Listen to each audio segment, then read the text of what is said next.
First Chronicles chapter 16 and verse 34 says 1 this. Cronici, capitolul 16 cu versetul 34 spune așa. Oh, give thanks to the Lord, for he is good, Mulțumiți Domnului, căci El este bun, for his love endures forever. căci îndurarea Lui ține în veac. I don't know about you, but that's my experience of God. Nu știu cum sunteți dumneavoastră, dar aceasta este experiența pe care o am eu cu Dumnezeu. Christina and Butsu offered to come to Sibiu to bring me tonight. Cristina și Buțu s-au oferit să vină la Sibiu să mă ia cu mașina să mă duc în seara asta aici. But I wanted to travel the way I used to travel, and that was by train to Dar am vrut să Talmaciu. călătoresc cum călătoream eu de obicei, și anume cu trenul până la Talmaciu. And as I walked down from the train station to the church, Venind pe jos de la gară până la adunare, I was thinking of the goodness of God mă gândeam la bunătatea lui Dumnezeu and his love for us. și la dragostea Lui pentru noi. That he should bring me 32 years ago from Tasmania to Faptul Talmaciu, că m-a adus acum 32 de ani din Tasmania la Talmaciu. and the fact that we're still brothers and sisters Și together, faptul că încă suntem frați și surori împreună, celebrating the goodness of God sărbătorind bunătatea lui Dumnezeu and his love și towards us. dragostea Lui față de noi. And I'm sure, like you, like me tonight, you would thank him for his Sigur goodness că to la fel us. ca și mine seara aceasta și dumneavoastră îi mulțumiți pentru bunătatea Lui față de noi. I continue to thank him for good health and for keeping me young, Continui să-i mulțumesc pentru o sănătate bună, că mă ține în continuare tânăr, and for providing for me to do what I do. că se îngrijește de mine ca să fac ceea ce fac. It's been 2 years since we last caught up face to face, Sunt 2 ani de când ne-am văzut ultima oară față în față and it's good to see you tonight. și mă bucur să vă Faces. văd în seara aceasta, fețele. Usually you see De mine on obicei live, dumneavoastră o vedeți pe a mea, pe monitor, but I don't get to see you. dar eu nu vă văd pe voi. It's a privilege to be here, E un privilegiu să fiu aici. and a privilege to meet my two brothers Privilegiu too, să-i întâlnesc și pe cei 2 frați ai mei. because I see their Pentru faces, că le văd și lor but fețele, now I get to see them dar in their acum îi body văd as în well. trup, de asemenea. I think the last time we were on live stream, I shared with you what I'd been doing in the Ultima end of oară last year. când am fost împreună pe Zoom, v-am împărtășit ceea ce am făcut în anul trecut. Since then, in January and part of February, I was back in the jungle in Papua New Guinea. De atunci, în luna ianuarie și o parte din februarie, m-am întors în jungla din Papua Noua Guinee. Many of you know that I spent part of my life there as well as Mulți in dintre Romania. dumneavoastră știți că îmi petrec o parte din viața acolo și o parte în România. And I know many of you pray for me or you pray Știu for că me, and I mulți thank dintre you for that. dumneavoastră vă rugați pentru mine și vă mulțumesc pentru asta. So first of all, I had 3 weeks with the Bible school in the middle of the jungle there. Prima oară am avut 3 săptămâni la școala biblică din mijlocul junglei de acolo. And this was a very special time with the A fost brothers un and timp sisters sharing special cu together. frații și surorile de acolo, împărtășie. Some of the past students walked in to visit me while I was Unii there. din studenții trecuți au venit pe jos până acolo să mă vadă. One of them, Jonathan, got up at 6 o'clock in the morning and arrived at me at 6:30 at night. Unul dintre ei, Jonathan, s-a trezit la 6:30 dimineața și a ajuns la 6:30 seara ca să mă vadă. And next day he walked back again to his Și place ziua următoare a parcurs același drum înapoi acasă, to continue his work for ca God. să-și continue lucrarea pentru Dumnezeu. It's been a privilege for I forget how many years now Privilegiu to work with our brothers and sisters in Papua New Guinea. să lucrez cu frații și surorile din Papua Noua Guinee, nu mai țin minte de câți ani.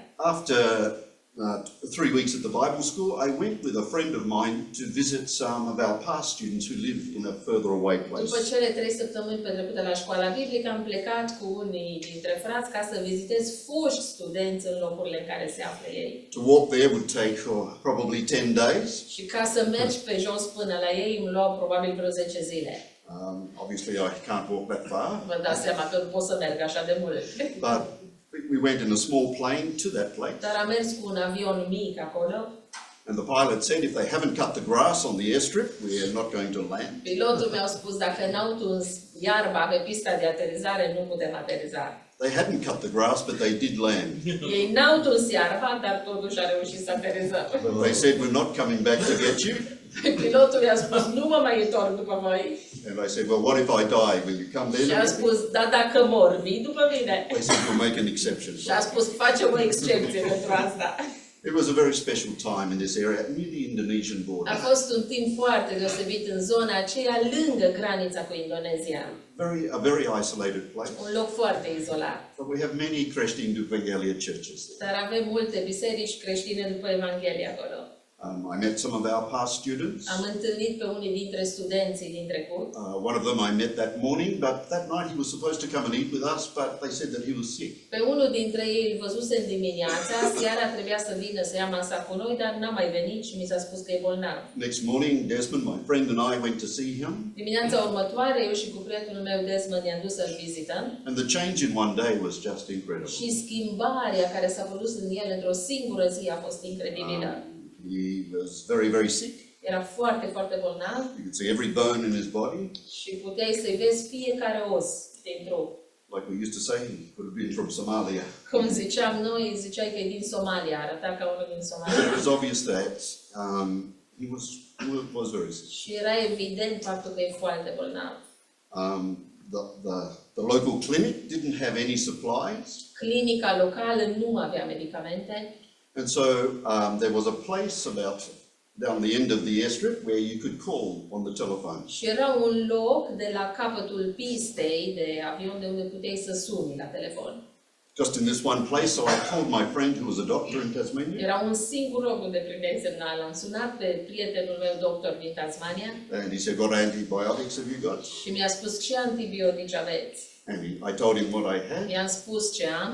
And he doubled the dose, so I gave this to my friend Jacob. Și a zis dublează doza și i-am dat-o prietenului meu Iacob. And the next day we went back to see him after praying for him that day. După ce ne-a rugat pentru el în ziua aceea, ziua următoare ne-a dus să-l vedem.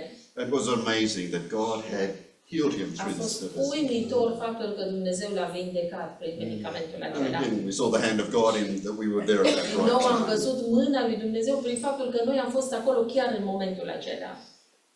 We went to one of the local towns on the coast, a town Ne-am called dus Vino. într-un oraș local de pe coastă And there I met many people who were bringing their children out to bring them to school. și acolo am întâlnit mulți oameni care veneau cu copiii la școală. And one lady stepped out of the crowd. O femeie a ieșit din mulțime She said, "Do you remember me?" și mi-a spus, aduci aminte de mine?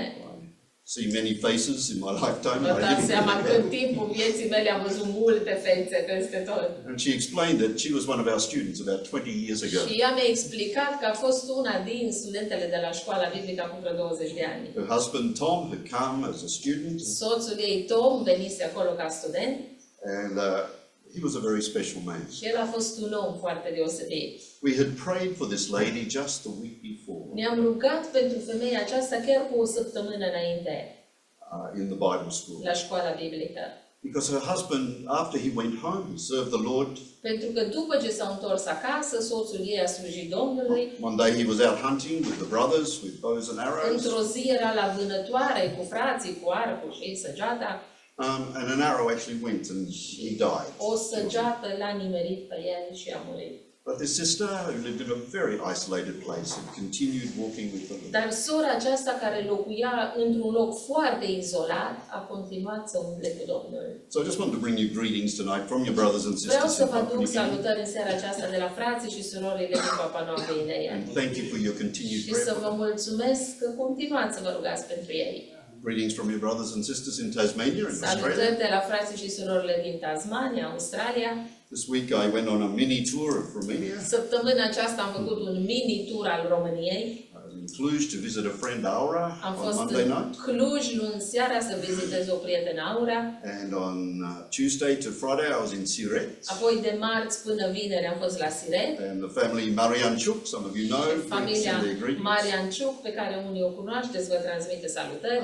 On the way to the train on Friday I stopped into a village to see brother Ili Sopanchanu. Apoi, în drum spre tren, vineri seara m-am oprit într-un sat să-l vizitez pe fratele Ilie Sopinceanu, And Sister Elena, they pe helped us in the Bible sora school. Lenuța, care au ajutat la școala biblică în trecut. And we can pray for brother Ilya. Putem să ne rugăm pentru fratele Ilie. He is seriously ill Yes, and sir. can't get out of bed. Foarte bolnav, nu se mai poate da jos din pat, But he had the joy of the Lord. dar It was a avea privilege to bucuria tell him. Domnului și a fost un privilegiu să ne vedem. Friday night I was in Fokshan with some Vineri brothers and seara am sisters. fost în Focșani cu niște frați și surori And they send their greetings. și ei vă transmit salutări.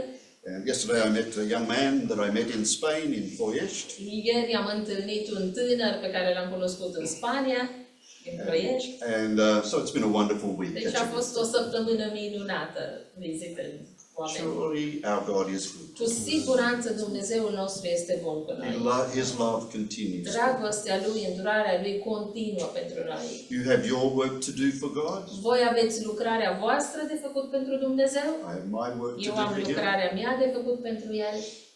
No one work is more important than another. Dar nu e o lucrare mai importantă decât alta. God expects us to give Him glory, Dumnezeu se așteaptă să-i dăm slavă. to work for His Să glory. lucrăm pentru slava Lui. And tonight that's why Și în seara we're aceasta, asta vrem să facem. Să lăudăm, to thank Him for His goodness, să-i mulțumim pentru bunătatea Lui, to thank Him for His love, să-i mulțumim pentru dragostea Lui and to give Him glory. și să-i dăm slavă. Amin.